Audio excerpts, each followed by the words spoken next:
Je l'avais bien dit que Rafael Nadal ne devait pas rejouer en cette fin de saison 2022. Il n'a pas voulu m'écouter. Finalement, patatras, il s'incline d'entrée au Rolex Paris Masters contre Tommy Paul. C'est la première fois depuis 2016 où il perd 2 matchs de suite.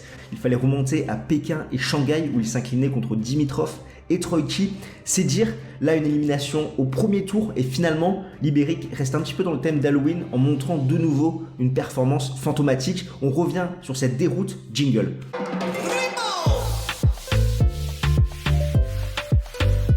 Mais quelle erreur de rejouer en cette fin de saison 2022. C'est vrai quoi, il vient d'être papa, il peut s'occuper de Rafa Junior. Il a eu une période compliquée avec cette blessure aux abdominaux à Wimbledon. Il a 2000 points à défendre à l'Open d'Australie. Et non, il faut qu'il s'aligne au Rolex Paris Masters à Turin et qu'en plus derrière, il nous fasse une saison d'exhibition un petit peu inutile avec Casper Ruud.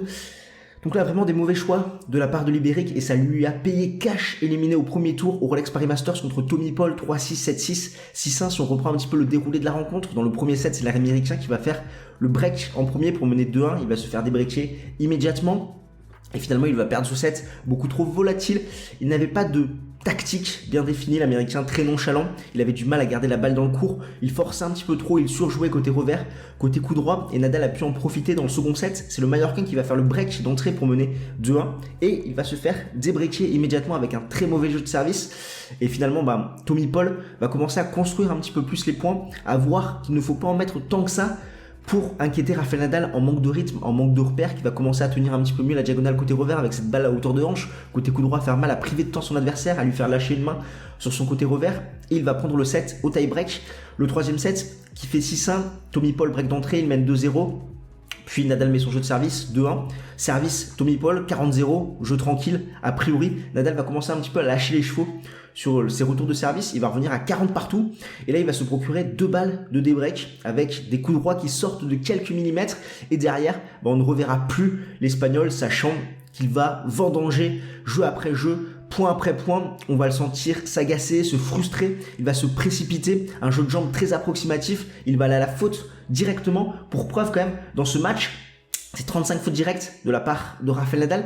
Donc c'est quand même inquiétant une telle performance sur le retour, même s'il y a un manque de rythme. En plus de ça, Paul a fait un bon match, on va pas dire le contraire.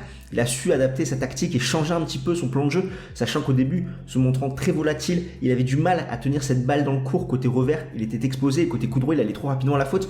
Derrière, il a vu finalement qu'il fallait jouer avec un peu plus de sécurité et que finalement Nadal ne lui donnait pas forcément des balles compliquées, ce qui fait que côté revers c'était mieux, côté coup droit il arrivait à faire la différence, mais c'était pas non plus un énorme match de la part de l'Américain avec seulement 57% de première balle et 41% de première balle dans le troisième set. Au fait, nous, si tu ne nous connais pas, c'est Game Stand Talk. On est les passionnés de tennis comme toi à décrypter l'actualité de la petite balle jaune. Alors si c'est quelque chose qui t'intéresse, n'hésite pas à smatcher le bouton pour t'abonner. On va couvrir le Rolex Paris Masters. On se retrouve d'ailleurs ce jeudi soir en live avec Alex pour revenir un petit peu sur ses premières surprises dans le dernier Masters 1000 de l'année et également un petit mot sur notre partenaire du jour, la marque Jeux 7 et Match, qui est une marque de textile pour hommes et pour femmes, avec pas mal d'idées cadeaux pour Noël, je pense, pour les passionnés de tennis. Je te mets tous les liens en description. En plus, tu as un petit code promo si tu veux te faire plaisir. Les 3 lacunes principales que j'ai notées chez Rafael Nadal, c'est sa seconde balle, seulement 38% de points gagnés derrière. Autant te dire que dès qu'il servait une seconde, on savait qu'il avait de très fortes chances de perdre le point. Tommy Paul en a profité. Le deuxième point, c'est ses approximations au niveau de son jeu de jambes. Il était très raide dans le bas du corps. Dans le premier set, c'était un petit peu mieux sur la fin de premier set, mais il avait du mal. Sur ce décalage coup droit, côté revers, il avait trop tendance à slicer, à lâcher une main. Il avait du mal à taper son revers à deux mains. En témoigne d'ailleurs ces 38 fautes directes. Et enfin, côté coup droit, qui est propre à un Nadal qui manque de rythme, qui manque de confiance, un coup droit avec beaucoup trop de sécurité, un coup droit avec énormément de lift, d'angle et surtout une balle très très courte. Ce qui fait que dans des conditions où il y a un rebond haut, ça peut gêner ses adversaires, mais dans ces conditions avec un rebond bas, la balle arrive parfaitement à hauteur de hanche et Tommy Paul a su en profiter. Là où il vendangeait un petit peu trop, dans le premier set il faisait des choses un petit peu trop compliquées, après avec son revers, avec son coup droit il a réussi à en profiter pour priver de temps son adversaire, comme l'avait fait d'ailleurs Frances Tiafoe à l'US Open. C'est une tactique payante pour contrer ce Nadal là, parce que il n'y a pas besoin de faire des coups exceptionnels.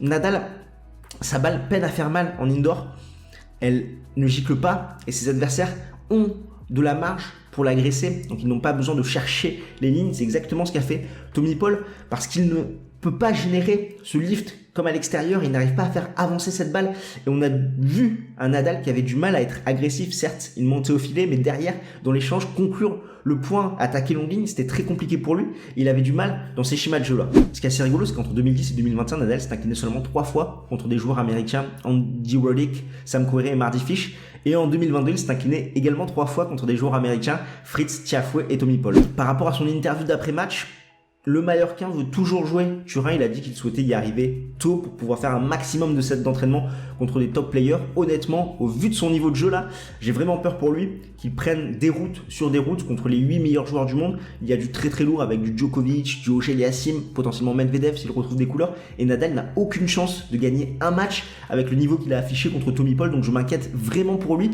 Et c'est vrai que tout ça, ça ternit un petit peu son excellente saison 2022. Il a quand même eu 2 titres du Grand Chelem avec l'Open d'Australie, Roland Garros, c'était incroyable, il est revenu un petit peu d'entre les morts avec cette blessure au pied, ce comeback à Melbourne, mais là c'est un petit peu compliqué pour lui.